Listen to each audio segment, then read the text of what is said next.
Hi friends, welcome back to our channel. So ఈరోజు ఈజీగా సింపుల్గా శనగపిండి అస్సలు యూస్ చేయకుండా మిర్చి మసాలా ఫ్రై అయితే మీతో షేర్ చేయబోతున్నాను. వీడియోని ఎక్కడ స్కిప్ చేయకుండా లాస్ట్ వరకు అయితే చూడడానికి ట్రై చేయండి. అప్పుడే బాగా అర్థమవుతుంది రెసిపీ అనేది. సో ఇక్కడ కొన్ని వెల్లుల్లి రబ్బలు అయితే తీసుకున్నాను. అలాగే అందులో పుట్నాలు అంటారు కదా, సో పుట్నాల పప్పు అవి తీసుకున్నాను. ఒక హాఫ్ కప్పు వరకు తీసుకున్నాను అనమాట.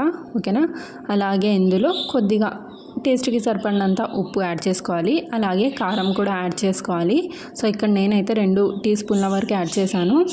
ఈ కారం పొడి కొద్దిగా కారం లేదండి, తక్కువ ఉందన్నమాట, అందుకని 2 టీ స్పూన్స్ అయితే యాడ్ చేశాను. లేదంటే మీరు మీ అకార్డింగ్ యాడ్ చేసుకోవచ్చు. ఓకేనా. సో ఇలా యాడ్ చేసిన తర్వాత గ్రైండ్ చేసుకోవాలి, బాగా పౌడర్ లాగా గ్రైండ్ చేసుకోవాలి. ఆ తర్వాత ఇక్కడ మిర్చి ఉంటుంది కదండి, బజ్జీ మిర్చి అంటారా, ఏ మిర్చి అంటారో నాకు తెలీదు. సో ఇవి మాత్రం కొద్దిగా లావుగా ఉన్నాయన్నమాట. ఓకేనా. సో వీటిని వీడియోలో చూపించిన విధంగా కట్ చేసుకొని లోపలున్న సీడ్స్ మొత్తం తీసేసుకోవాలి. సో సీడ్స్ తీయడం వల్ల కారం తక్కువగా ఉంటుందండి. పిల్లలు అయితే చాలా ఇష్టపడ్డారనమాట. సో చూసారు కదా, మొత్తం సీడ్స్ అయితే తీసుకొని ఇలా కట్స్ అయితే పెట్టేసుకున్నాను. ఇప్పుడు ఇందులో మన స్టఫింగ్ కూడా పెట్టేసుకోవాలి. సో నేను ఇది నైట్ టైం అయితే చేస్తున్నాను అనమాట. నెక్స్ట్ డే మా బాబు మళ్ళీ అడిగాడు, మమ్మీ మళ్ళీ చేయని. అంత టేస్టీగా ఉందన్నమాట. అసలు స్పైసీనే లేదు, కారంగానే లేవు మిర్చి అయితే. ఓకేనా. సో ఇలా మొత్తం స్టఫ్ చేసుకొని కొద్దిగా ప్రెస్ చేసుకోవాలి. డెఫినెట్గా ట్రై చేయండి. చాలా ఈజీ అండ్ సింపుల్ రెసిపీ, చాలా టేస్టీగా ఉంటుంది అండ్ చాలా క్విక్గా అయితే అయిపోతుంది.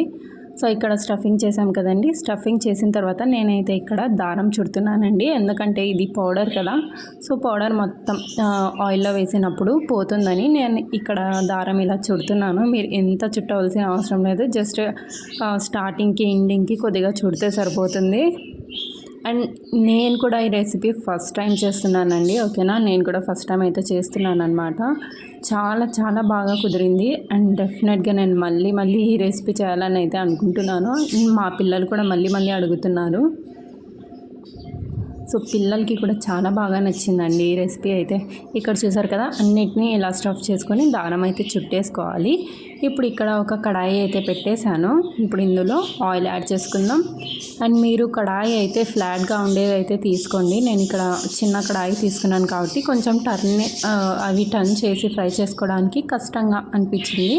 సో మీరు కొద్దిగా ఫ్లాట్గా ఉన్న కడాయి తీసుకుంటే అందులో ఈజీగా టర్న్ చేసుకోవడానికి అయితే వస్తుంది. ఓకేనా. సో ఇక్కడ చూసారు కదా, ఇక్కడ ఒక 2 టేబుల్ స్పూన్ల వరకు ఆయిల్ అయితే వేసి ఇంకా వీటిని ఫ్రై చేసుకోవడమే. సో అప్పుడే మీరు వీటిని స్పూన్స్తో టచ్ చేసినప్పుడు కొద్దిగా సాఫ్ట్గా అనిపిస్తాయి, కుక్ అయిపోయినట్టే అండి. అలా సాఫ్ట్గా అనిపించినప్పుడు ఇవి అయితే కుక్ అయిపోయినట్టే. ఇంకా బాగా వీటిని ఇంకా టర్న్ చేసుకుంటూ ఫ్రై చేసుకోవాలి. సో ఇక్కడ చూడండి, చిన్న కడాయి తీసుకున్నాను కాబట్టి నాకు అయితే చాలా కష్టంగా ఉందన్నమాట ఫ్రై చేయడానికి. అయినా కానీ మళ్ళీ కడగాలి కదండి, మేమే కదా కడుక్కోవాలి. ఇంకా ఎక్కువ సామాన్లు చేయాలని ఇంకా అందులోనే అడ్జస్ట్ చేసి నేను ఫ్రై చేసేసాను. సో మీరు ముందుగానే ఫ్లాట్ ఉన్న కడాయి తీసుకుంటే ఈజీగా చాలా తొందరగా క్విక్గా అయితే అయిపోతుంది. ఓకేనా. జస్ట్ ఒక 5 మినిట్స్ కూడా పట్టదండి ఫ్రై అవ్వడానికి. 2 to 3 మినిట్స్లోనే ఇవి ఫ్రై అయిపోతాయి. అండ్ ఫ్లేమ్ వచ్చేసి నేను మీడియం ఫ్లేమ్లో పెట్టాను. హై ఫ్లేమ్లో పెడితే తొందరగా మాడిపోతాయండి ఇవి. అందుకని మీడియం ఫ్లేమ్లో పెట్టేసుకొని మీడియం టు లో ఫ్లేమ్లో అడ్జస్ట్ చేసుకొని వీటిని బాగా ఫ్రై చేసుకోండి. సో ఇక్కడ కలర్ చూస్తున్నారు కదా, ఈ కలర్ వచ్చేంత వరకు వీటిని రౌండ్గా టర్న్ చేసుకుంటూ ఫ్రై చేసుకోవాలి. అండ్ దాల్ రైస్ చేసినప్పుడు, అన్నం పప్పు చేసినప్పుడు అందులో చాలా బాగుంటాయండి సైడ్ డిష్గా ఇవి. సో చూస్తున్నారు కదా, అన్నీ ఇలానే ఫ్రై చేసుకోవాలి. అండ్ మీరు ఎక్కడి నుంచి చూస్తున్నారు, ఏ ఊరు నుంచి చూస్తున్నారో నాకు కింద కామెంట్ అయితే చేయండి. అలాగే రెసిపీ మీకు ఈజీ, అలాగే మంచిగా అనిపిస్తే డెఫినెట్గా ఒక లైక్ చేయండి. ఓకేనా. మరిన్ని రెసిపీస్ చూడాలనుకుంటే మాత్రం ఛానల్ను సబ్స్క్రైబ్ చేసుకొని పక్కన ఉన్న బెల్ బటన్ని యాక్టివ్ చేసుకుంటే నేను పెట్టే ప్రతి ఒక్క వీడియోని మీరు మిస్ అవ్వకుండా అయితే చూడవచ్చు. సో ఇక్కడ చూస్తున్నారా, ఇలా అన్నీ టర్న్ చేసుకుంటూ వీటిని ఫ్రై చేసుకోవాలి బాగా. చాలా క్విక్గా అయిపోతాయండి, అస్సలు టైం పట్టదనమాట, చాలా క్విక్గా చేసేయచ్చు. సో ఇక్కడ శనగపిండి యూస్ చేయకుండా నేనైతే ట్రై చేశాను అండ్ ఫస్ట్ టైం ట్రై చేశాను ఈ రెసిపీ. ఈ మిర్చి రెసిపీ కూడా నేను ఫస్ట్ టైం అయితే చేస్తున్నాను.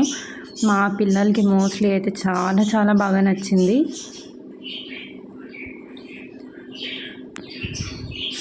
సో చూస్తున్నారు కదా. సో ఇక్కడ నైఫ్తో కొద్దిగా ఇలా టచ్ చేసి చూస్తే సాఫ్ట్గా అయితే ఇవి బాగా ఫ్రై అయిపోయినట్టే. ఇంకా ఇలా సాఫ్ట్గా అయిన తర్వాత గ్యాస్ స్టవ్ ఆఫ్ చేసుకోవడమే. Easy recipe.